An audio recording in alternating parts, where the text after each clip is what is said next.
Super lumaki na pala ang Tak-Tak Alley. 'Di ba? Hindi ko ganito kalaki. Wala to. Walang mga to. Wow. The heck, may pickleball. Top ending. Ay!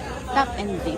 Actually, yung cousin ko may stall dito. It's called The First Street. Katabi lang ng tap and drink ng pickleball sa may dulo-dulo. Ang kanilang menu ay mga Filipino food, especially yung mga silog. Tapos isa sa bestseller nila ay ang bang silog at yun ang in-order ng karamihan. Makikita niyo the whole Dizon family is here to support. Ano, kamusta ko yan, Nico? Bangus, ang sarap ng bangus.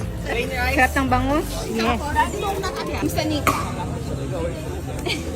Medyo nagulat lang ako. Grabe ka naman, Teng. Umunguya pa yung tao.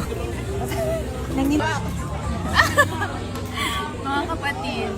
May liempo, may chicken, and a lot more. Madaming bumibili sa kanila dito. Especially mga pickleball players after nila maglaro. So as for me, I ordered, of course, the bangsilog kasi I love bangsilog too. And syempre, gustong-gusto ko yung timpla ng suka. Kasi ito yung timpla na gusto ko din. Syempre, nakasanayan ko, pamilya ko eh. And of course, kahit simple lang, the bangsilog itself is a chef's kiss. Malalasahan mo talaga yung sarap ng bangus. Ang sarap ng pagkatimpla nila. Yeah! Di ko talaga akalain na lumaki na ang Tak-Tak Alley. And I'm so excited to visit again. Nang nakabike naman.